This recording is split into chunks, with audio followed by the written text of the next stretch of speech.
45-7, 900 saves for 31 points. He's now has not played the whole season. He can keep that up. He won't break. Offense 7, 20, and 1. Loss and Price and overall the team are the third and final week will be Wednesday, so we have this one tomorrow night. And we'll get to that hunt for that playoff spot is becoming really kind of important. Then we fast forward Seattle and against Calgary. So first time we see December 30th, Calgary and 64th, will be again on April 9th and April 12th. So this is the second of 4 meetings. Seattle, rough season for that 16th, 3rd, and 4 overall. Brewers, 12, 20, and 14. I've never been to Brews. I'm actually looking forward to this.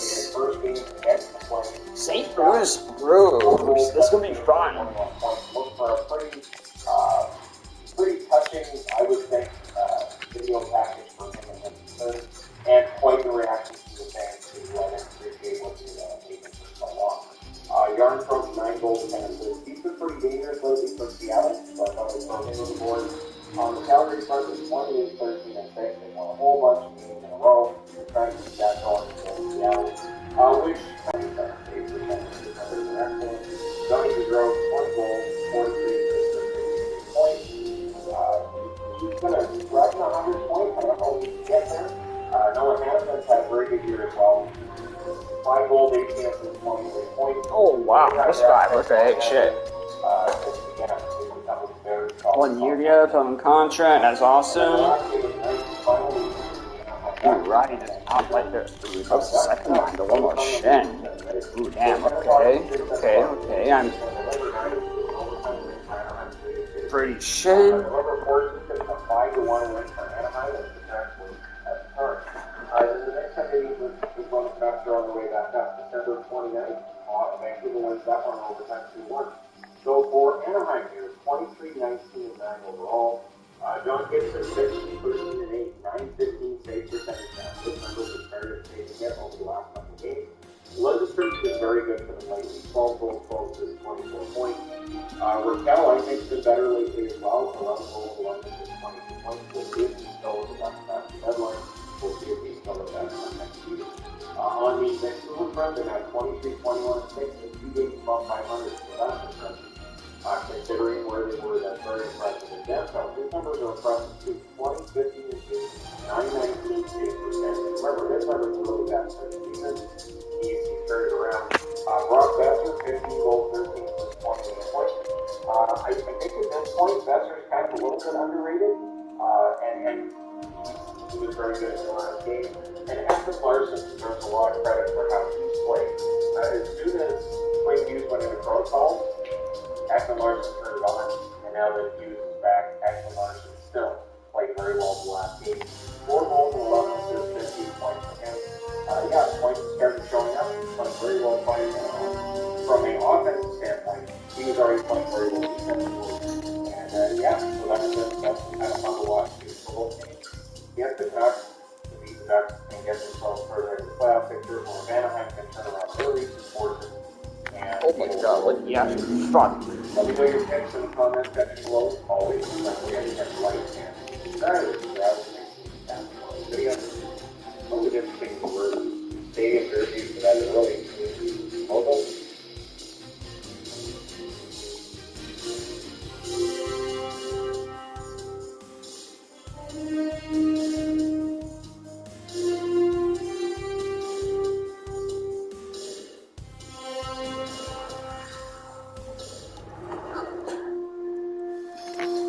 Yeah, I am to trade off Justin Falk contract because that's bad. That is really bad. And Stendhal is going to be gone as well. Josh, you're uncomfortable.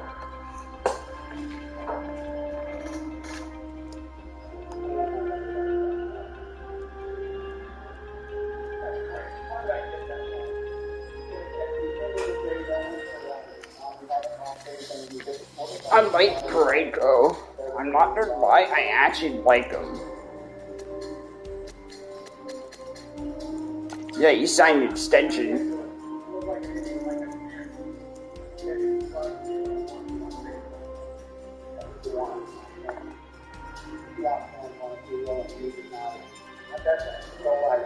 Check all the Seahawks fan blogs and captions are all calling to your head.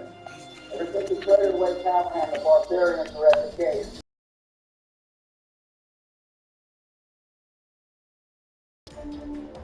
I have the golden ticket now, Tom, and if I give it to you, you get to say Seahawks football in Seattle. About no. No, I want my ticket back. All of them. I want all 3 years of pieces back. That's not fair. So you want to cry about it, Tom? You want to make a little magic before the clock runs out on both of them?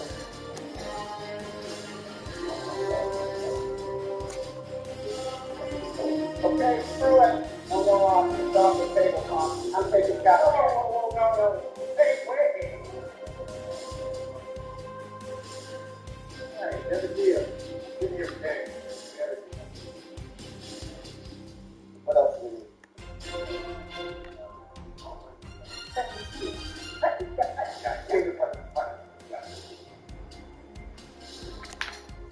No? I'm sorry, that deal's now off the table. We live in a different world than we did just 30 seconds ago. What? What do you want now? I want my fix back. I want David Putnam. I need a punt returner. Where'd that come from? Doesn't matter. I want all my picks back, and I want David goddamn Putnam just because I feel like it. You're out of your mind. Yeah, I am, haven't I proved that already? You make this deal right now, Tom, and you get Bo Callahan. Say it with me. You get Bo. Come on, Tom, say it with me, you can't take any motherfucker.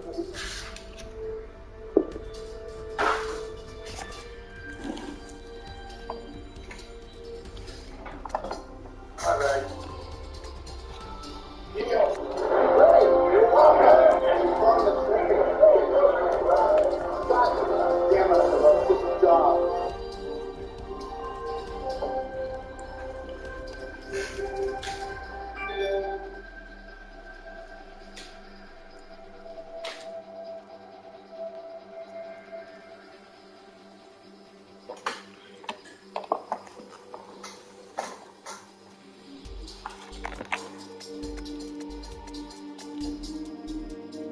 Google Career Certificates provide online job training that's fast and flexible.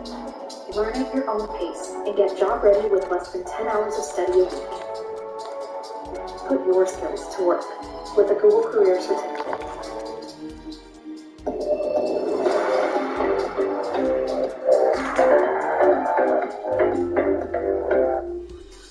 It's my attempt to beat a hardcore Nuzlocke of Pokemon Ruby with only normal type Pokemon. If you've seen my challenges before, you know the rules that we play by, but I'll put them up on the screen if you want to pause for a reminder. After doing a normal type hardcore Nuzlocke in Pearl, I realized how much fun normal types are to play with their weird type interactions, and how challenging they are because they don't have any super effective same type attack bonus moves, since normal isn't super effective against anything else. Looking for another gen to pursue a challenge with them, nothing stood out to me more than Gen 3, one of my favorite generations ever. Ruby and Sapphire offer a ton of potential normal type encounters for our run, but beyond that, what's really cool is that most of them are quite underrated or at least underused Pokemon, which, you guys know me by now, is really exciting in my opinion. While our rules make some of these encounters a little bit risky, the only one that is unobtainable here is a Zubra, because it's only obtainable by breeding Meryl, which doesn't have the normal type. I don't know if we're going to be able to manage without a Zubra, but hey, we'll give it a shot. Today's video is sponsored by our good friends at Raid Shadow Legends, a free-to-play game that the more I play, the more I realized how much it just fits my gameplay style, with tons of strategy and really tough challenges. Yes, even for me. As Pokemon players, we're all used to tons of iconic characters to play with, and it's very rare for other games to match that depth. But Raid has over 600 amazing champions to play with, which is quite incredible. But I want to talk to you about something else for a minute. I might trade Crude as well. Get his contract off. My favorite, Sylvania, Guardian of the Spirit. If I'm honest, I feel kind of bad about playing her. Her family talked to spirits on behalf of the queen, but the elves had a cultural renaissance and started getting rid of people that they disliked. But God, they're right on the floor, so shit. Afterwards, and stopped sharing her magic, but we need those spirit potions, so we gotta defeat her. She heals up to half her health every time she gets a turn, and she also deals bonus damage based on how much she has left. However, if you've got one or two champions, yeah, they do this thing with 8. Fuck. You're better off, but you can also put up a block debuff buff, so maybe you can bring someone who can remove enemy buffs too. The strategy element of rage blows me away, and I can't get enough of it. Every now and then I'll lose to a top enemy, and re-strategizing, upgrading my champions, and figuring out how I can beat them is such a fun and rewarding process. And I mean that literally.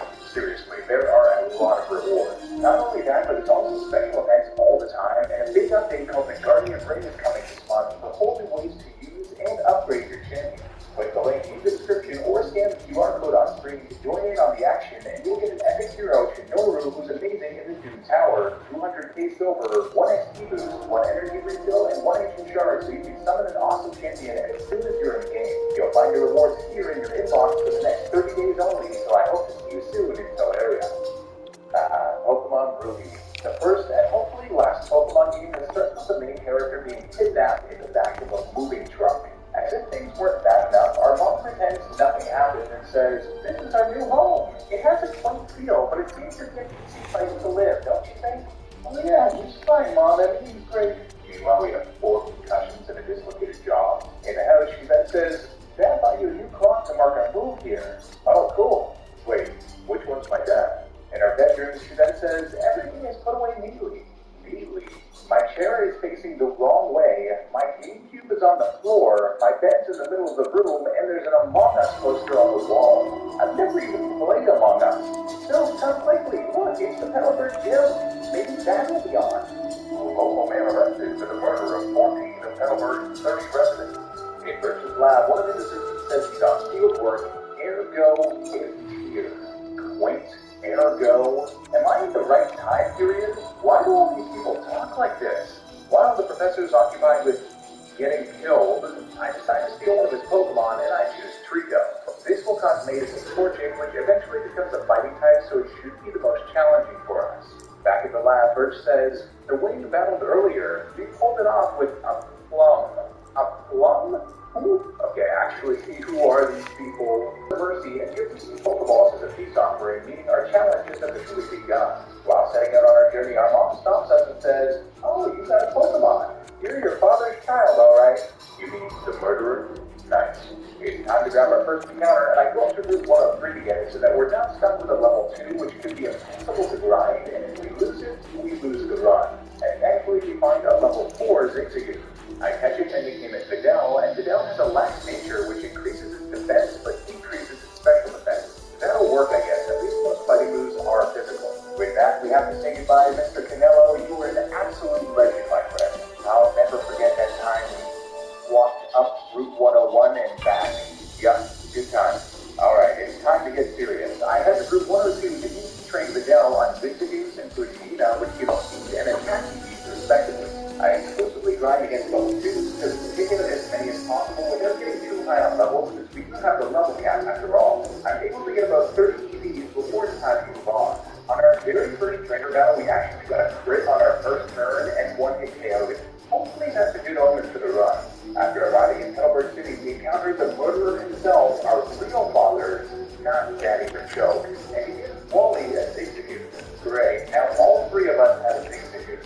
What the hell is going on? Moving onward to Route 104, we begin to encounter a Halo. I catch it successfully and call it Kui. Kui ends up having a modest nature plus special attack and minus attack. Why? Terrible, but at least it gives us some crucial flying coverage against fighting types, which are trouble for us. The next location for an encounter is actually the Petalburg Woods, where the first Pokemon I find is a Slackoth, amazing since it's only a 5% chance here, and I also catch it on the first ball. I nickname it Chi-Chi, and she ends up having a gentle nature, plus special defense and minus defense, which is met. In the berry shop, this girl says, if you don't pick berries for a while, they'll drop off onto the ground, but they'll sprout again. Isn't that awesome? It's like they have the will to live. I feel like there's some basic potential for an edgy joke here, but I'm not going to do it. Upon arriving in Roxborough, this guy gives us a cutting gem and says, no need to be modest or shy, go on, take it. Yeah, Vidal. No, be modest. Now, while going ahead to Route 116 for our next encounter, I have made a mistake.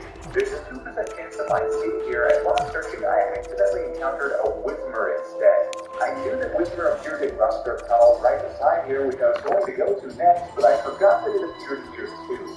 Since this is a new normal type encounter, as per our rules, this effectively cuts off Speedy as a viable encounter. I could have used the rappel to get to Rustburg Tunnel and then come back, but you live and you learn, I guess. While trying to catch this damn thing, it also crit Chi-Chi down literally 1 HP, but we eventually caught it. I nicknamed it Bulma, and she has an impish nature, plus defense and minus special attack, which is bad since it does get some good coverage moves eventually. All of this will be worth it though, as it falls into one of my favorite Pokemon. After some grinding in time for the Rustburg gym, and yup, it's the wrong type gym. I'm blind to my perspective is blind. There's always going to be a little extra female. Nowadays. I called to make you proud of who I am. Voy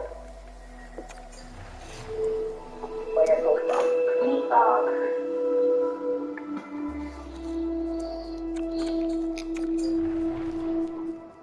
Absolutely terrifying for us as they resist all of our same type attack bonus or stab moves. As weird as it may seem, I actually lead with our Tango against the first trainer because thankfully he at least doesn't have any rock type moves, and I use focus energy to increase our critical hit chances, as that's the only way we're going to be able to do any damage. This allows us to KO the first one with just 7 HP remaining, and thankfully the others are lower level, so although it's a long process, we can chip them both down for the win, and thankfully no deaths. Skipping the second trainer, it's time for the first gym leader, Roxanne, an absolutely terrifying prospect for us. I theory crafted for a long time here, trying to figure out a strategy, so let's see if we can make this happen. She leads with a Geodude, and I lead with Chi-Chi. I use Yawn on the first turn to get it to sleep, as she hits us with Rock Tomb, which lowers our speed. Now don't forget that Blackoff has the Druid ability, which means we can only use a move once every 2 turns. Thankfully, she did go for Defense Curl before falling asleep. Here, I switch to Videl, and my strategy is to start using Growl Amount to lower his attack. With the help of Sleep, I'm able to get all 6 off without getting brought to half health now that his attack is lowered. I then switch back to Chi-Chi for another Yawn, and while it's asleep, I can use Slack Off to restore our health. I switch into Bulma and start using Howl like crazy to raise our attack power, and after stage we get to max power, only taking up 3rd damage or so in the process. I start using Uproar from here, and it still does almost nothing. Our Aura Berry activates though, and from here it seems we're pretty much just hoping for a crit, but we don't get one after 5 attacks, with us down to just 16 HP, and then Roxanne uses a potion.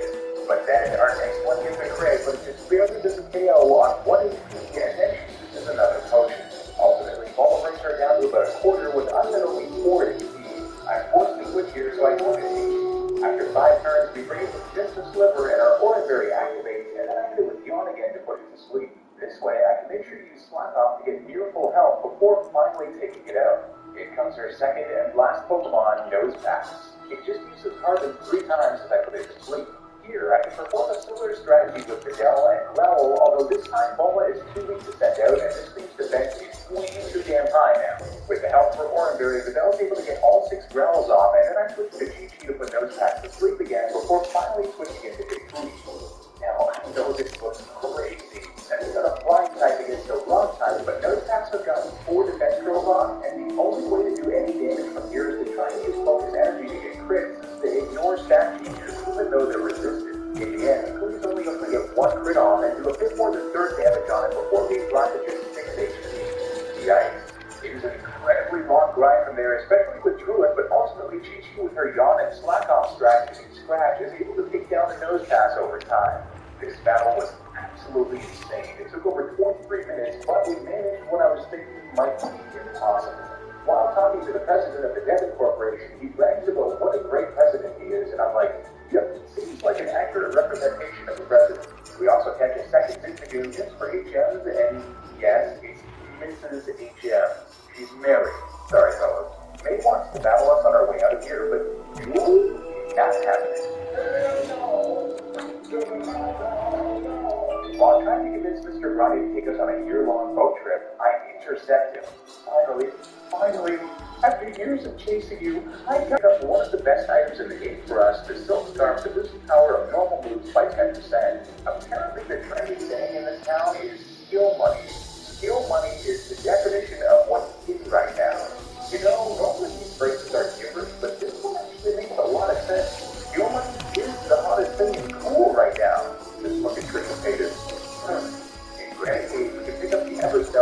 surprisingly going to be useful for us later on, and we encounter Steven at the end.